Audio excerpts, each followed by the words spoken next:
Sir please discuss करना है, क्या मसला है सर? देखिए, first of all good afternoon everyone. और हम संदीप यूनिवर्सिटी परिवार की तरफ से हम सबों का स्वागत करते हैं। हम लोग की जो मेन ऑर्गेनाइजेशन है Sandeep foundation, that is based in Mumbai, और नासिक में संदीप यूनिवर्सिटी अभी ऑलरेडी ऑपरेशनल है। और हम लोगों ने यहाँ भी सिजौल में भी हम लोगों ने अपना कैंपस स्टार्ट किया है। कैंपस स्टार्ट करने का जो मेन ऑब्जेक्टिव, पूरे कंट्री में सबसे ज्यादा अगर कहीं से अगर माइग्रेशन होता है तो वो है बिहार से। और बिहार से माइग्रेशन अन्य राज्यों या अन्य शहरों में तीन मुख्य कारणों से होता है। एक है नंबर 1 फॉर हायर एजुकेशन, दूसरा है जॉब, और तीसरा है हेल्थ केयर।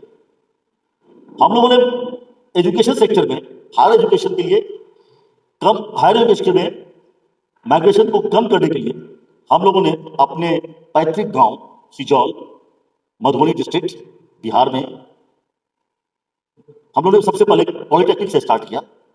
बाद में धीरे धीरे इसका विकास होता गया और 2018 में गवर्नमेंट ऑफ बिहार ने बिहार का फर्स्ट सेल्फ फाइनेंसिंग यूनिवर्सिटी का स्टेटस हम लोग को दिया।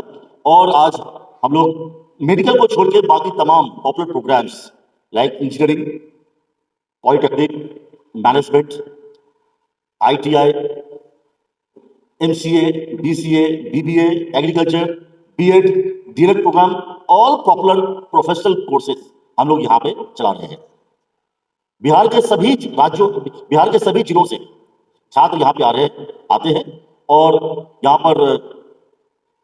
पे बहुत ही अच्छा प्रोफेशनल एजुकेशन ले रहे हैं और हम लोग 100% प्लेसमेंट भी उनको हम लोग दे रहे हैं।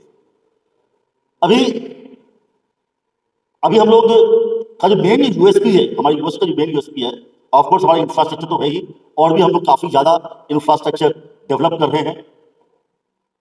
इसके अलावा फैकल्टी हम लोग कोशिश करते हैं जो बेस्ट पॉसिबल फैकल्टी इंडिया के डिफरेंट प्लेसेस से हम लोग लाते हैं।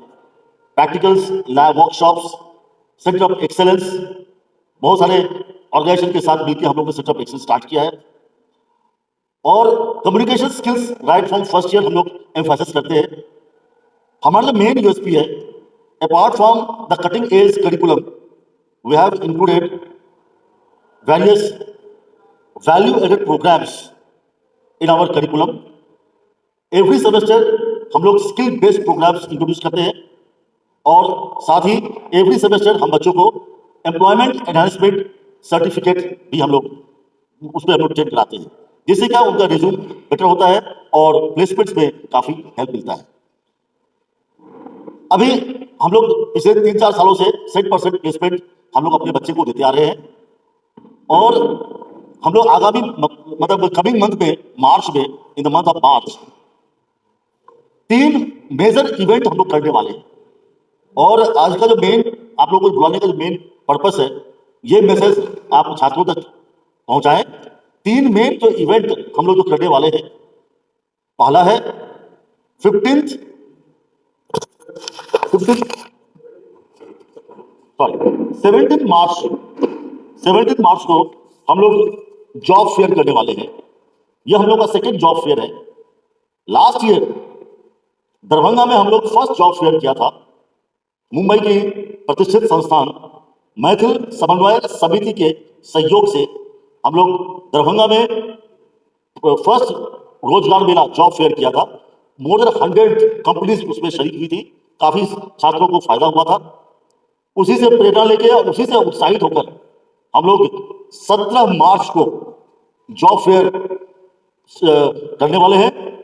पिछली बार 100 कंपनीज पार्टिसिपेट की थी। इस बार 200 पार होगा। उम्मीद करते हैं कि मोर देन 200 कंपनीज पार्टिसिपेट करेगी। और हम आपके माध्यम से ये मैसेज हम अपने छात्रों तक तो पहुंचाना ही चाहते हैं। साथ ही बिहार के दूसरे भी कॉलेजेस, दूसरे भी यूनिवर्सिटीज, सिर्फ बिहार ही नहीं, इंडिया के किसी भी यूनिवर्सिटीज के छात्र छात्रा अगर इस प्लेसमेंट में, इस जॉब फेयर में अगर शरीक होना चाहते हैं they are most welcome to participate. इसके लिए हम लोग बहुत जल्द अपने वेबसाइट पे हम लोग फॉर्म भी, रजिस्ट्रेशन फॉर्म भी हम लोग ओपन करेंगे, जिसमें फिलअप करके students can apply for a job. तो पहला प्रोग्राम हुआ, first programme is 17 March job fair. ठीक एक ऑफ कोर्स जैसे जितने भी यूनिवर्सिटी होती है या टेक्निकल एजुकेशन, टेक्निकल इंस्टीट्यूट होती है, उस सबका एक मेन विषय होता है जो कैसे क्वालिटी एजुकेशन हम दे सके। लेकिन यह यूनिवर्सिटी स्टार्ट करने का जो मेन मकसद था, यहाँ पे बहुत से लोग ऐसे हैं जो काफी हायर एजुकेशन लेके और बहुत ऊंचे पदों पर देश के अन्य जगहों पे काम करते हैं, बिजनेस करते हैं, लेकिन बैक टू मिथिला वो लोग कुछ कर नहीं पाते या करना नहीं चाहते।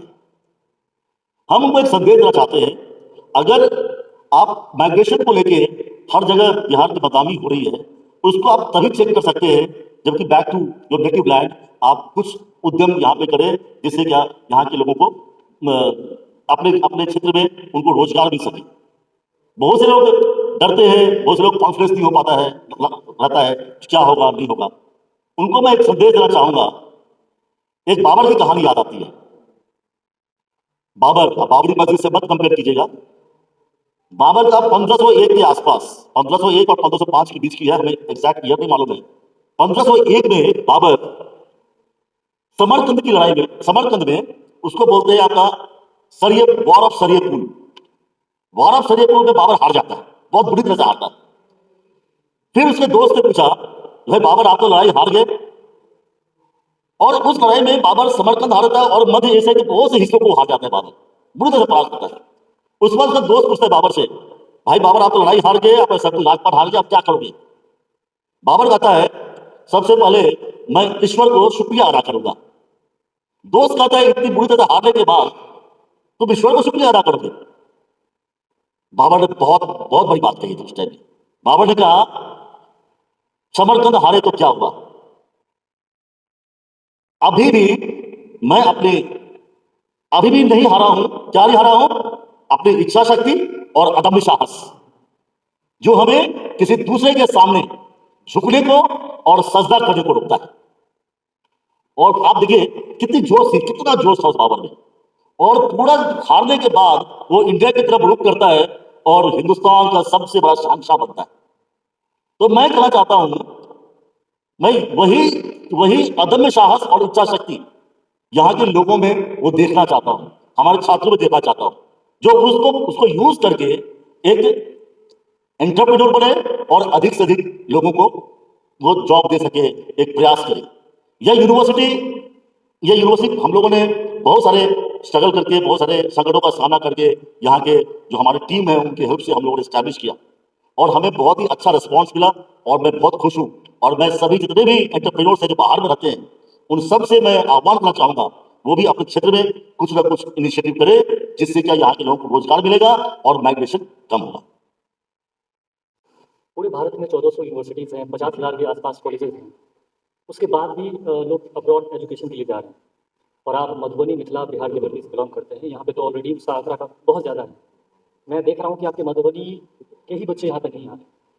तो आपका सिर्फ इंफ्रास्ट्रक्चर डेवलप करना एक है, यानी बिल्डिंगें बना करके सिर्फ वही फोकस है, या एजुकेशन में भी कुछ आप बताएं? देखिए, बहुत अच्छा प्रश्न आपने कहा है।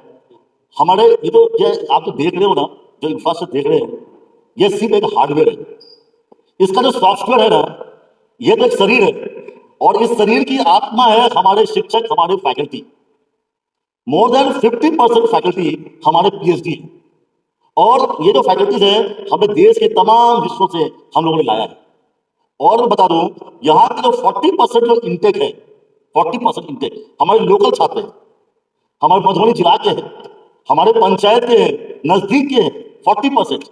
और 60% हम लोग अभी बिहार के, झारखंड के, नेपाल के तमाम क्षेत्रों के लोग आते हैं। दूसरी बात क्या है, हमने ये सोचा था, ठीक है, यहाँ के बच्चों को फायदा हो, यहाँ के स्टाफ को फायदा हो, लेकिन एक यूनिवर्सिटी होने की वजह से हम चाहेंगे यहाँ पे एक कॉस्मोपॉलिटन कल्चर बने, जो पूरे बिहार के और पूरे देश के और विश्व के जगह, हर जगह से छात्र छात्रा आए, तो यहाँ का कल्चर, लोकल कल्चर में रखे एक कॉस्मोपॉलिटन कल्चर। तो हमेशा चाहेंगे यहाँ पे हमारे छात्र मधुबनी के साथ साथ आगे जगह संख्या। जॉब की क्या गारंटी है सर? ऐसा देखा जाता है ग्रेजुएट स्टूडेंट भी जो है वो जॉबलेस रहता है। जॉब के बारे में क्या देखिए, जॉब बहुत अच्छा बोले। आपने 3 इडियट देखा है? आप 3 इडियट में क्या कहता है? भाई आप जॉब के पीछे मत भागो, आप हुनर के पीछे भागो। तो इसी चीज से इसी चीज को पकड़ के हम लोगों ने क्या किया है, हमारा जो करिकुलम है ना, मेन फोकस हमारा जो है ना वो करिकुलम के ऊपर है। आप देखेंगे बहुत से जो कॉन्वेंशनल जो यूनिवर्सिटी होती है, जो कॉन्वेंशनल यूनिवर्सिटी होती है, उनका करिकुलम और इंडस्ट्री रिक्वायरमेंट में बहुत बड़ा एक डिफरेंस रहता है। हम लोगों ने करिकुलम में जो कटिंग एज टेक्नोलॉजी और जो करंट ट्रेंड्स है, फ्यूचर ट्रेंड को देखते हुए हम लोगों ने करिकुलम को डिजाइन किया है। और जैसा आपने कहा है, एम्प्लॉयबिलिटी को इंप्रूव करने के लिए हम लोगों ने value added programme every semester we have introduce value added programme, skill development programme and employability enhancement certificate programme. तो इन तीनों का काफी ज्यादा इम्पैक्ट हुआ है और इससे हमारा एम्प्लॉयमेंट हमारे बच्चों का बढ़ा है। और समय समय पे हम लोग जॉब फेयर करते हैं, जिससे मास में होता है। और सिर्फ हमारे ये जो बेनिफिट है, हम सिर्फ जो एग्जिस्टिंग स्टूडेंट्स हैं सिर्फ उनको ही नहीं हम बेनिफिट दे रहे हैं, बल्कि पिछले 3 साल 4 साल पुराने जो छात्र जिनको जॉब चाहिए वो शरीक हो सकते हैं, उनको भी हम लोग प्लेसमेंट देते हैं। तो employment is not a major problem. यहाँ का जो मेन प्रॉब्लम है देखा गया है, कम्युनिकेशन का प्रॉब्लम है। हम लोग फर्स्ट सेमेस्टर से हम लोगों ने उस पर ध्यान दिया, इंग्लिश लैंग्वेज कैसे उनका इंप्रूव हो, इन सब चीजों पे ध्यान दिया। यानी आपका यूनिक सेलिंग पॉइंट जो है इंफ्रास्ट्रक्चर, फैकल्टी एंड जॉब तीनों है। तीनों। Thank you so much.